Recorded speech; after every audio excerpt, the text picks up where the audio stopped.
कौन संविधान कहता है कि दारू बेचिएगा? नहीं कहता है ना।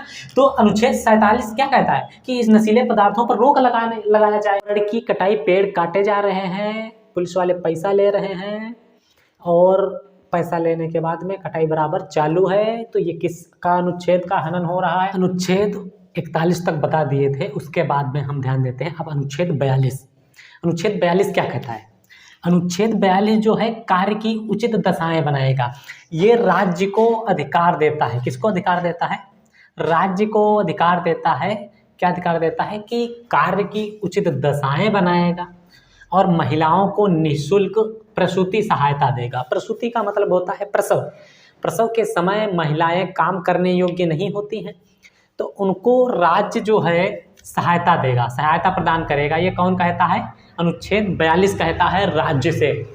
किससे कहता है?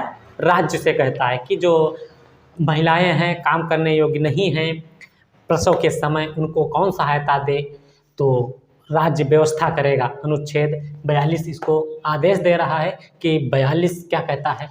इनको आदेश दे रहा है कि महिलाओं की जो प्रसूति है, प्रसूति का समय होता है, प्रसव का समय होता है, तो उसकी राज्य कुछ ना कुछ तरीके से सहायता करेगा। इसके बाद हम देखेंगे कि अनुच्छेद जो हमारा 43 है, ये क्या कहता है कि जो मजदूर हैं, क्या कहता है? जो मजदूर हैं, कर्मकार हैं, उनके निर्वाह मजदूरी का प्रबंधन करना। जो मजदूर हैं उनकी उचित मजदूरी है, जिससे वो अपना जीवन यापन सही से ठीक से कर पाएँ, उसकी व्यवस्था राज्य करेगा। ये कौन कहता है? अनुच्छेद 43 कहता है। किससे कहता है? राज्य से कहता है। और अनुच्छेद 43 का ये क्या कहता है? उद्योगों के प्रबंधन में कर्मकारों का भाग लेना। जो उद्योग होते हैं, व्यापार होते हैं, उद्योग व्यापार, तो उनमें जो कर्मचारी होते हैं, काम करने वाले लोग होते हैं, श्रमिक होते हैं, ज़्यादातर बहुत गरीब मजदूर दब के लोग होते हैं। तो अनुच्छेद 43 का ये कहता है कि वो उद्योग में भाग लेने का जो प्रबंधन करेगा, वो कौन करेगा? वो अनुच्छेद 43 एक किसको कहता है? राज्य से ही कहता है। कहता है कि राज्य तुम जाओ, तुम जो मजदूर हैं, गरीब मजदूर हैं, उनको जो उद्योग धंधे हैं, उद्योग व्यापार वाले उद्योग हैं, उनमें उनके लिए जगह स्थापित करो, उनके लिए जगह का सुनिश्चित करो कि उनके लिए जगह है या फिर सब बड़े लोग ही हक जमाए बैठे हुए हैं, उनके लिए भी व्यवस्था होनी चाहिए। ये कौन कहता है? अनुच्छेद 43 का एक कहता है। 43B क्या कहता है?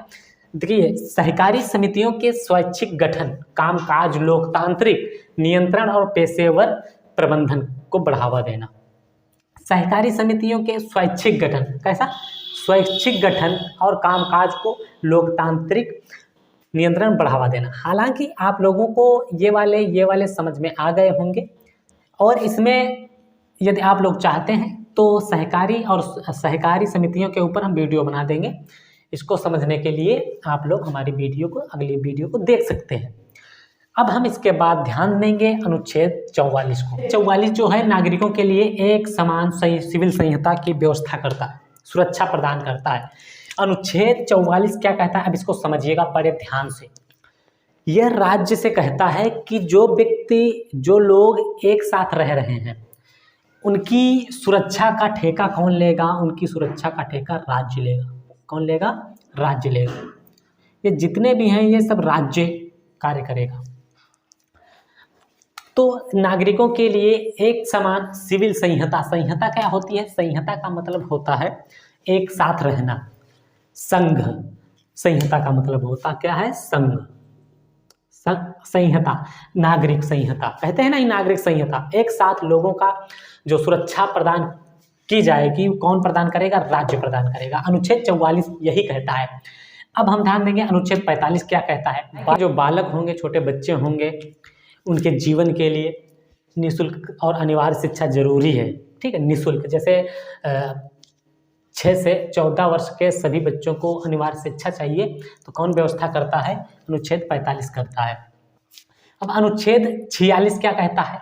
कि जो अनुसूचित जाति हैं, अनुसूचित जनजाति हैं, अन्य तमाम पिछड़े वर्ग हैं, तमाम दबे कुचले लोग हैं, उनकी आर्थिक और शिक्षा की व्यवस्था कौन करेगा? राज्य करेगा। ये अनुच्छेद 46 कहता है, राज्य से कहता है। क्या कहता है? जो SC कैटेगरी में आते हैं, एससी कैटेगरी या ओबीसी या अन्य पिछड़े जाति वर्ग से आते हैं, जनजाति जो जंगलों में रहती हैं, जातियाँ बहुत सारे आज भी भारत में पाई जाती हैं। तो जो लोग रहते हैं वो तो उनके पास ज़्यादा आर्थिक तंगी है, ज़्यादा पैसे तो है नहीं, तो इसलिए उनके लिए शिक्षा की व्यवस्था की जाएगी और आर्थिक संबंधी हितों का हितों के उनके बारे में और उनको आगे बढ़ाने के लिए जो आर्थिक सहायता देगा, कौन देगा? राज्य देगा। ये कौन अनुच्छेद कहता है? अनुच्छेद ये 46 कहता है। अनुसूचित जाति, अनुसूचित जनजाति, अन्य दुर्बल की शिक्षा और आर्थिक संबंधी हितों की अभिवृद्धि करेगा, ये अनुच्छेद 46 कहता है। अब हम अनुच्छेद 47 देखेंगे। अनुच्छेद 47 क्या कहता है? अनुच्छेद 47 कहता है कि जो नशीले पदार्थ बिकते हैं ना, नशीले पदार्थ, पान, पुड़िया, दारू, गांजा, भांग, ये सारी चीज़ें बिकते हैं, ये अनुच्छेद 47 रोक लगाता है। ऐसा नहीं कि ये बेचने के लिए कहता है, ये रोक लगाता है। लेकिन चलाने वाले, अम्बेडकर ने कहा था कि संविधान को चलाने वाले लोग होंगे, जैसा संविधान को चलाएंगे वो वैसा ही हमारा देश चलेगा। और संविधान तो एक किताब लिखी हुई है, तो वो तो चुपचाप है ना, वो जैसा चलेगा, संविधान जैसा चलाएंगे वो लोग वैसा ही देश चलेगा। तो ये तो साफ साफ कहता है, अनुच्छेद 47 कहता है कि नशीले जो पदार्थ होंगे, कैसे पदार्थ? नशीले पदार्थों पर रोक लगाएगा और सबके स्वास्थ्य में सुधार करेगा। वो सुने नहीं है, एक गुटखा का जो करते हैं, प्रचार करते हैं अजय देवगन और शाहरुख खान जैसे लोग करते हैं, बिमल कहते हैं ना, बिमल खाइए, तो वो स्वास्थ्य पर प्रभाव डाल रही है, तो सबको पता है, उस पर लिखा भी है। लेकिन सबके स्वास्थ्य में सुधार लाना ये राज्य का कर्तव्य बनता है, अनुच्छेद 47 कहता है। लेकिन फिर भी लोग इस अनुच्छेद का उल्लंघन सरासर कर रहे हैं, कच्ची दारू बेच रहे हैं, पक्की दारू ठेका। कौन कहता, कौन संविधान कहता है कि दारू बेचिएगा? नहीं कहता है ना। तो अनुच्छेद 47 क्या कहता है कि इस नशीले पदार्थों पर रोक लगाया जाए, सब साफ साफ कहता है, फिर भी रोक नहीं लगाई जा रही है। ये अनुच्छेद 47 का उल्लंघन हो रहा है। कोई भी सरकार हो, यदि संविधान का उल्लंघन करेगी तो उसको बताना हमारा फर्ज बनता है, हम लोगों का, हम नागरिक हैं भारत के, फर्ज बनता है। तो अनुच्छेद 47 इस पर रोक लगाता है। ऐसा नहीं कि कच्ची दारू बेचे गाँव घर में, होता है, नहीं होता है, होता है, सरासर होता है। तो अनुच्छेद 47 पर रोक लगाता है। आप लोग इस अनुच्छेदों को लोगों को बताइएगा और समझाइएगा, क्योंकि ये जो सारी चीज़ें नशीले पदार्थ हैं देश में जो काम कर रहे हैं, ये इस अनुच्छेद के तहत नहीं है। ये अनुच्छेद का सरासर उल्लंघन है, अनुच्छेद का इस हनन हो रहा है। ये सरकार जो है उल्लंघन कर रही, कोई भी सरकार हो, जिस सरकार में दारू, गांजा, भांग बिकती हो, जिस देश में बिकता हो और संविधान में लिखा हुआ है कि ये नहीं होगा, लेकिन सरासर हो रहा है, तो ये उसका उल्लंघन है और देश की बर्बादी है और कुछ नहीं है। इसके बाद ध्यान देंगे अनुच्छेद 48 क्या कहता है?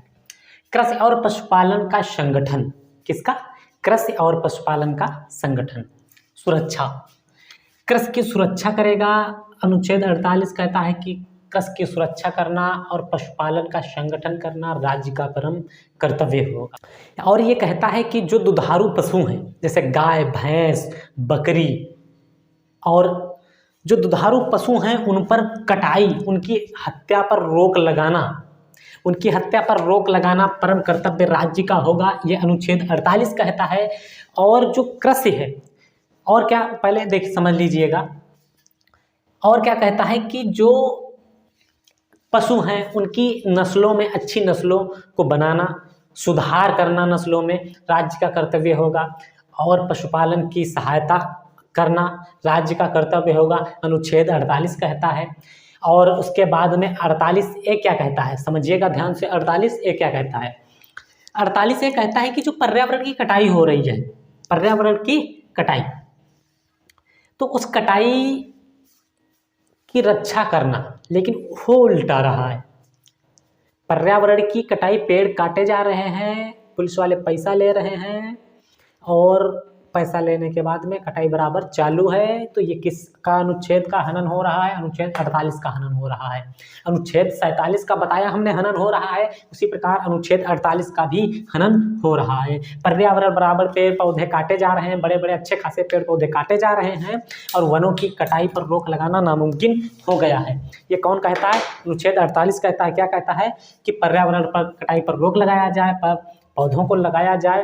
लेकिन विपरीत हो रहा है, सब कुछ गलत फलत हो रहा है देश में अपने, अच्छा नहीं ज़्यादा हो रहा है। अब लोग जो कह रहे हैं बहुत अच्छा हो रहा है, बहुत अच्छा, ऐसा कुछ नहीं है। देश में बहुत सारी चीज़ें हैं जो बहुत बुराई की तरफ जा रही हैं।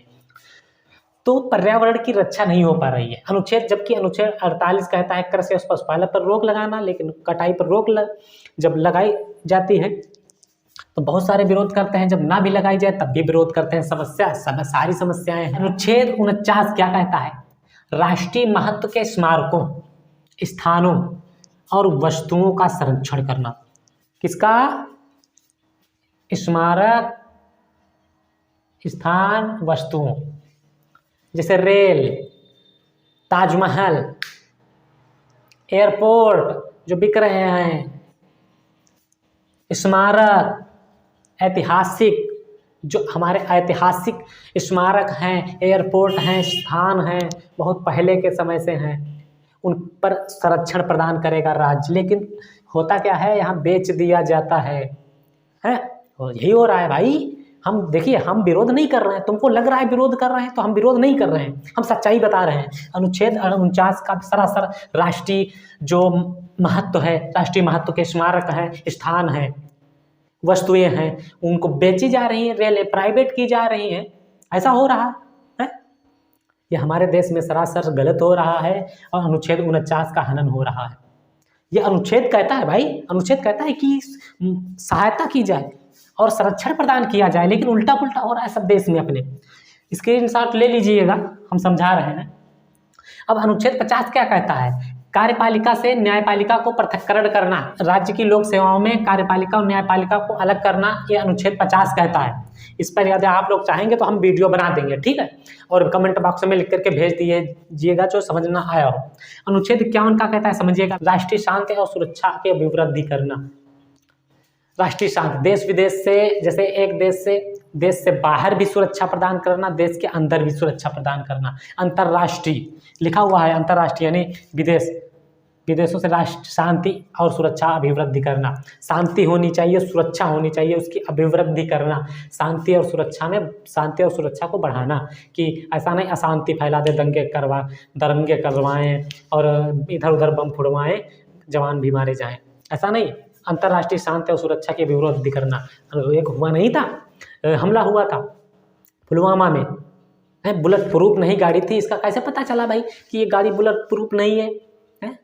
दुश्मनों को कैसे पता चला? इसमें साजिश होती है लोगों की, समझिएगा आप लोग। ये सब गद्दारों की चालें हैं, इसको नहीं समझे तो आप लोग कुछ नहीं समझे, इतना मान के चलिए। ये तो नीति निदेशक तत्व, DPSP, direct principle of state policy. तो इसमें क्या था? निदेशक तत्व, ये सारे जो हमने बताए अनुच्छेद, ये अनुच्छेद कॉपी और कलम लेकर के बैठ जाइए, नोटबुक बना लीजिए, ये अनुच्छेदों को स्टेप बाय स्टेप लिखते जाइए। और बहुत शॉर्टकट तरीका बताया है, सरल भाषा में बताया है, ऐसा कठिन नहीं होगा। जो चीज़ कठिन थी उसको आसान बना दिया।